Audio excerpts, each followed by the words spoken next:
अस्सलाम वालेकुम स्टूडेंट्स, क्या हाल हैं आप लोगों के? उम्मीद करता हूँ कि आप ठीक-ठाक होंगे।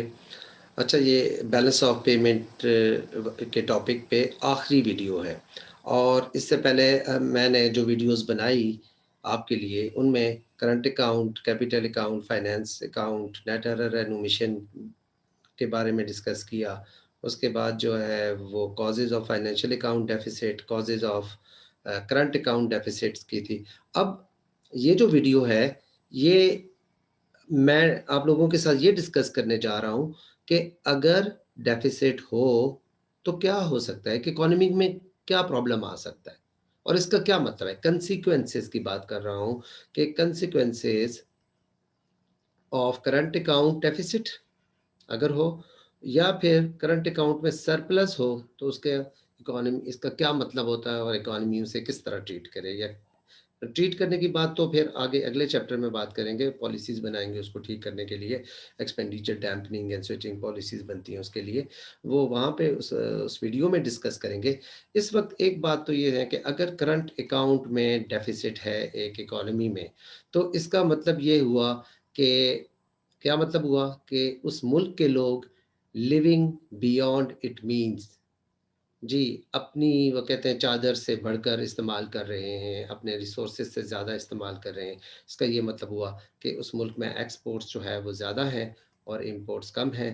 तभी जो है वो क्या हो रहा है, करंट अकाउंट में डेफ़िसिट आ रहा है और करंट अकाउंट डेफ़िसिट का ये मतलब है कि एक मुल्क को, एक घर को अपने रिसोर्सेज़ के मुताबिक इस्तेमाल करना चाहिए। हम फ़ॉरेनर्स की बनी हुई गुड्स को ज़्यादा इस्तेमाल कर रहे हैं और अपनी बनी हुई गुड्स को उतना इस्तेमाल नहीं कर रहे या फ़ॉरेनर हमारे लिए हमारी गुड्स को नहीं कर रहे, जिसकी वज़ह से ये डेफ़िसिट क्रिएट हो रहा है। एक तो ये मतलब हो गया इसका। अच्छा, अब अगर डेफ़िसिट है, तो फिर गवर्नमेंट के लिए प्रॉब्लम, गवर्नमेंट को बैलेंस करना है। करंट अकाउंट को के लिए जो अमाउंट है, जो डेफ़िसिट है, उसे पूरा करने के लिए 2 तरीके हो सकते हैं जी। एक तो ये है कि करंट अकाउंट डेफ़िसिट का यही मतलब है ना कि हमारे पास फ़ॉरेन करेंसी कम है अपनी इम्पोर्ट्स को फ़ाइनेंस करने के लिए। एक्सपोर्ट्स हमारी कम है और इम्पोर्ट्स जो है वो ज़्यादा हैं, तो अब हमें फ़ॉरेन करेंसी चाहिए। अब 2 तरीके हो सकते हैं इसके लिए। एक तो ये कि गवर्नमेंट अट्रैक्ट करे, फ़ॉरेन इन्वेस्टमेंट को अट्रैक्ट करे।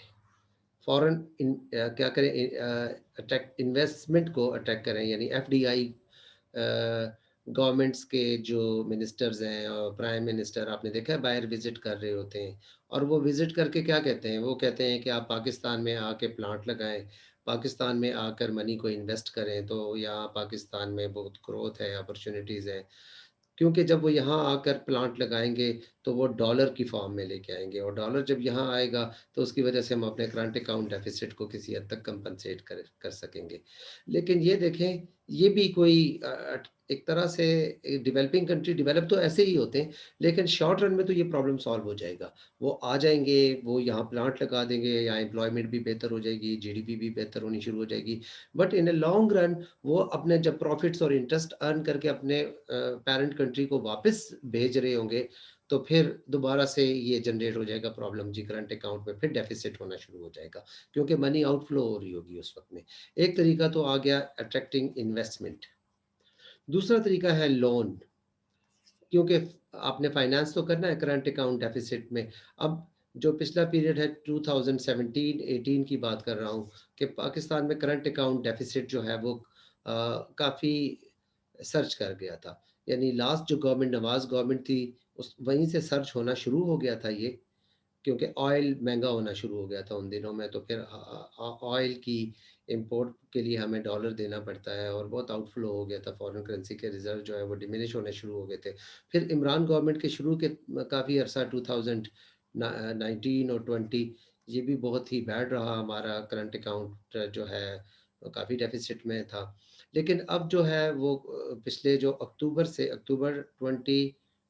20 से आज जब मैं ये वीडियो बना रहा हूँ, तो इस वक़्त जो है वो दिसंबर का एंड है। तो दिसंबर 2020 तक ये 3 अक्टूबर, नवंबर, दिसंबर, ये 3-4 महीने में फिर हमारा करंट अकाउंट सरप्लस में रहा है।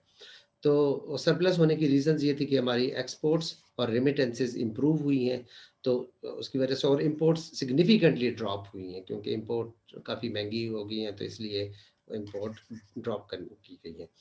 अच्छा, अब आ जाता हूँ जी कि और थोड़ा-सा फर्दर इसमें इन होते हैं। देखिएगा कि अगर हमारे पास करंट अकाउंट में डेफ़िसिट हो तो उसकी वजह से एग्रीगेट डिमांड भी कम हो जाती है। जी, करंट अकाउंट में डेफ़िसिट होने का ये मतलब हुआ कंसीक्वेंसेस पढ़े हैं ना हम कि क्या नुकसान होगा। तो we know that the aggregate demand is equal to C plus I plus G plus X minus M. और अगर डेफ़िसिट है तो इसका मतलब है कि हमारी एक्सपोर्ट्स जो है ना वो कम है और इम्पोर्ट्स ज़्यादा हैं। सो ये जो एरिया है नेट एक्सपोर्ट्स का, ये वाला 4 कंपोनेंट जो है नेट एक्सपोर्ट्स का जो कंपोनेंट है, ये फिर क्या हो रहा है? रिड्यूस हो रहा है। तो as a result aggregate demand भी कम हो रही है। एग्रीगेट डिमांड कम होने का ये मतलब हुआ कि ये एग्रीगेट डिमांड है, ये एग्रीगेट सप्लाई और ये जीडीपी लेवल है। अब एग्रीगेट डिमांड कम होने का ये मतलब है जी कि ये हो रहा है जी। रेड लाइन बना रहा हूँ, न्यू इक्विलिब्रियम यहाँ है, जिसकी वजह से जीडीपी क्या हो रही है? कम हो रही है, अनएम्प्लॉयमेंट मुल्क में ज़्यादा हो रही है। जी, अगर हम एक्सपोर्ट्स नहीं करेंगे, हम इम्पोर्ट ज़्यादा करेंगे, तो फिर अनएम्प्लॉयमेंट भी होगी और ग्रोथ भी कम होगी। जी, यही है कि इसमें ये लिखा हुआ है कि अनएम्प्लॉयमेंट कॉज़ करेगी और एग्रीगेट डिमांड रिड्यूस हो जाएगी। ये तो बात थी कि अगर करंट अकाउंट में डेफ़िसिट हो, लेकिन अगर करंट अकाउंट में सरप्लस हो, तो क्या ये बहुत मज़े की बात है? हाँ जी, सरप्लस है हमारे, हम एक्सपोर्ट ज़्यादा कर रहे हैं, इम्पोर्ट्स क्या कर रहे हैं? अ, इम्पोर्ट्स कम कर रहे हैं और एक्सपोर्ट ज़्यादा कर रहे हैं, तो इसलिए करंट अकाउंट में सरप्लस हो। एक्सपोर्ट्स ज़्यादा हैं और इम्पोर्ट्स कम हैं, तो ये सरप्लस क्रिएट करेगा, करंट अकाउंट में सरप्लस की बात हो रही है। जी, हाँ जी, ये हम कहेंगे कि बेहतर है, लेकिन एक प्रॉब्लम इसकी वजह से ये हो सकता है कि अगर सरप्लस हो, aggregate demand is equal to, ये इक्वेशन बहुत बार-बार हम इसलिए भी लिखते हैं कि शायद मैक्रो इकोनॉमी इसी पे बेस कर रही है। अ, जी, ये जो एक्सपोर्ट वाला कंपोनेंट है, एक्सपोर्ट्स हमारी क्या हो रही हैं, ज़्यादा हो रही हैं और इम्पोर्ट्स कम हो रही हों, तो उसकी वजह से क्या होगा? एग्रीगेट डिमांड इंक्रीज़ हो रही होगी। एग्रीगेट डिमांड इंक्रीज़, जब भी एग्रीगेट डिमांड इंक्रीज़ होती है, जी, जब एग्रीगेट डिमांड इंक्रीज़ होती है तो इन्फ्लेशन हो सकती है, इकोनॉमी में इन्फ्लेशनरी प्रेशर होगा। जी, इन्फ्लेशन का क्या मतलब है कि महँगाई फिर हो जाएगी। ये प्राइसेज़ हैं, इस वक़्त पी हैं, ये आउटपुट लेवल है। अब अगर एग्रीगेट डिमांड इंक्रीज़ होती है, तो उसकी वजह से प्राइसेज़ क्या हो जाएँगी? अप हो जाएँगी। तो ये अ, करंट अकाउंट में सरप्लस इन्फ्लेशन कॉज़ करेगा, प्राइसेज़ हायर हो सकती हैं इसकी वजह से, क्योंकि डिमांड ज़्यादा, हमारी गुड्स की जो डिमांड है वो फ़ॉरेनर ज़्यादा कर रहे हैं ना, तो एग्रीगेट डिमांड ओवरऑल इंक्रीज़ हो रही है। तो ये काफ़ी वीडियो यूज़फुल वीडियो थी मेरे, क्योंकि इसमें मैं काफ़ी डिटेल्स में करंट अकाउंट सरप्लस और करंट अकाउंट डेफ़िसिट के रीज़न्स, कंसीक्वेंसेस को आप लोगों के साथ डिस्कस किया। और यहाँ पे मेरे पास ये जो टॉपिक है बैलेंस ऑफ पेमेंट का एंड हो जाता है।